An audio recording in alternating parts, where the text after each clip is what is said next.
Ok, pessoal, a gente retorna agora com mais um vídeo da série sobre iluminação. E nesse exemplo eu vou mostrar algumas curiosidades a mais, sobre curiosidades e propriedades sobre sombras e também sobre textura, né? Textura da lâmpada. Então, observem vocês aqui que eu estou trabalhando com a cena de número 3.1, né? Sombras e textura, onde nós temos aqui presente um spot, uma esfera vermelha, um plano e a nossa câmera. Pois bem, quando eu projeto a minha sombra apertando F12 aqui, está aqui o nosso render, apertar Home, está um render pequeno, colocar em Full HD, agora sim, eu tenho uma difusãozinha melhor entre a lâmpada do que realmente entre a bola e o nosso chão. Tá? Isso diz respeito exatamente a uma propriedade primeiro da nossa lâmpada, que está presente nessas linhas mais externas e a segunda interna. Observem aqui na visão frontal e o wireframe, o alcance, né, que a nossa lâmpada está tendo, está ultrapassando aqui o nosso chão. Então eu vou selecionar a nossa lâmpada, selecionar aqui o ícone dela e vou diminuir o alcance dela para que seja proporcional lá ao nosso chão. Tá? De imediato, apertando F12, o nosso render já é um pouquinho diferente. Observem, ele estava em 25 antes, no slot 1. Ok? Olha aqui. E agora ele foi para 12.6 aproximadamente. Eu vou colocar aqui no slot 2. Observem, slot 1 e slot 2. Tá? O que significa isso? Significa que a nossa distância precisa sim ser desculpem, regulada mediante as nossas necessidades. Tá? Aqui dentro no slot 1, a nossa distância era maior. Consequentemente, ao atingir a nossa esfera, ela atinge com maior intensidade. Com distância menor, em 12.6, a intensidade da nossa lâmpada foi tendo, né, a influência do nosso fall off, do nosso decaimento.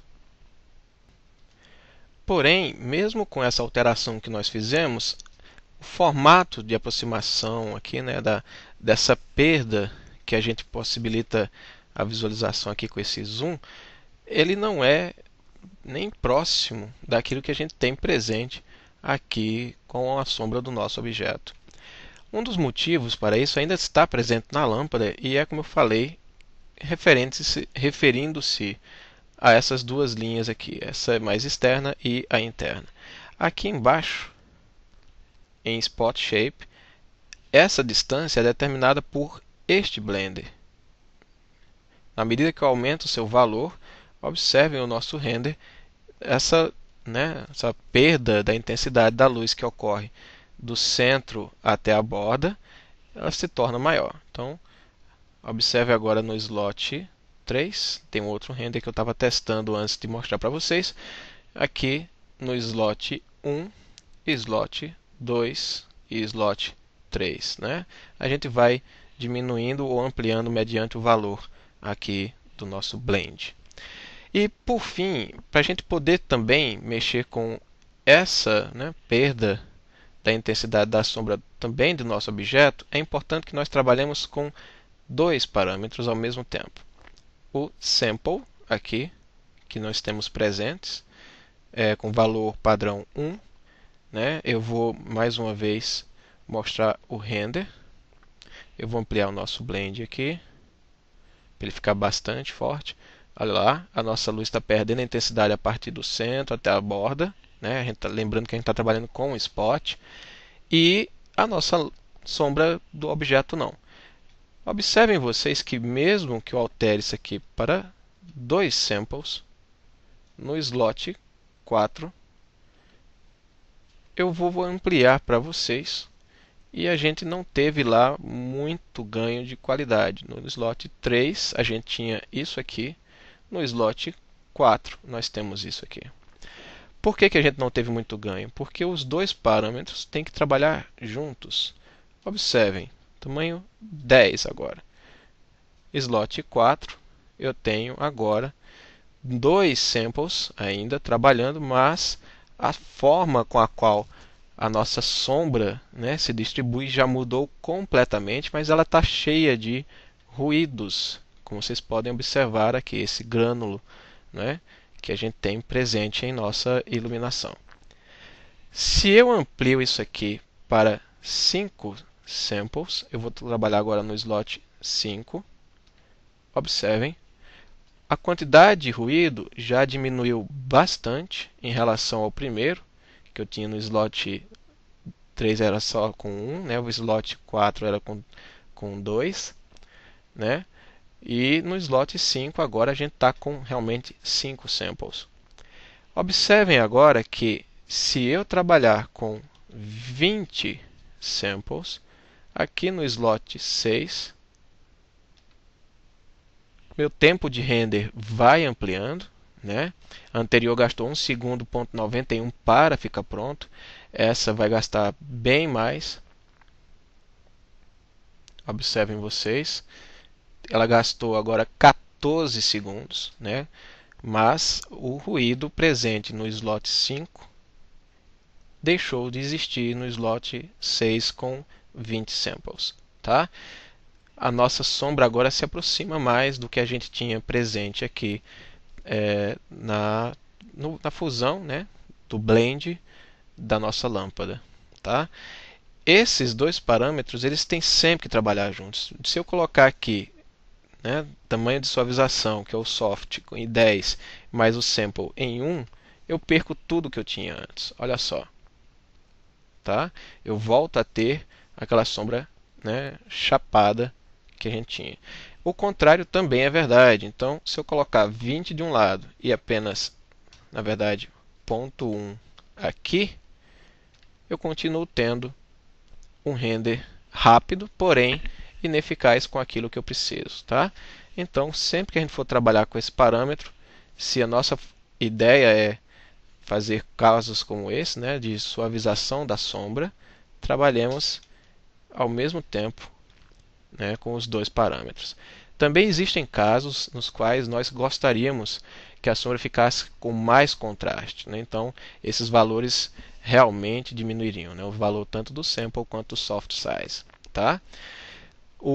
A outra parte deste vídeo, que se refere à parte de textura, a gente não está utilizando. Observem aqui a projeção, né, da nossa lâmpada, ela não tem textura alguma, porém, com ela selecionada, eu venho aqui em textura, clico em New, coloco uma imagem, posso dar um nome para isso. Eu vou colocar a textura da árvore que a gente já tem presente, para a gente não precisar de uma outra imagem trabalhando. E aqui dentro, como a nossa imagem da árvore já está presente, eu vou colocar aqui árvore para que a gente possa projetar. Observe que vai aparecer várias imagens da árvore sendo projetadas ao mesmo tempo no nosso chão. Dessa forma, a nossa lâmpada funciona como se fosse um projetor de imagens mesmo, né, desses data shows da vida, ou como se fosse um projetor de cinema também. Tá? Mas não é exatamente esse resultado que eu gostaria que estivesse presente, porque aqui embaixo eu tenho um mapeamento global. Se eu colocar isso como visual, né, como view aqui, observem que vai aparecer apenas uma única imagem projetada em toda a área da nossa iluminação. Tá? Olha aí. Vale lembrar que nós estamos trabalhando com uma lâmpada que tem a cor branca, né? E quando ela bate aqui sobre o nosso objeto, que é vermelho, a gente está perdendo muito da propriedade do vermelho, que aparece em poucos locais mais forte. Tá? Por quê? Porque agora a gente está trabalhando exatamente com a textura, né, da nossa árvore aqui. Algo que é interessante mostrar sobre isso é que alguns efeitos de iluminação podem ser adquiridos exclusivamente com textura. Observem agora, por exemplo, eu vou jogar a nossa textura fora e vou pegar uma textura procedural de madeira, tá? Observem. Essa cor que vocês estão visualizando está presente aqui embaixo, tá? Eu posso simplesmente puxar todo o canal para o branco e logo em seguida baixar aqui. Observe que ele está trocando à medida que renderiza. Observem. Um efeito como se fosse de uma persiana pode ser criado somente com a textura, sem necessidade de modelar lá a sua persiana, tá?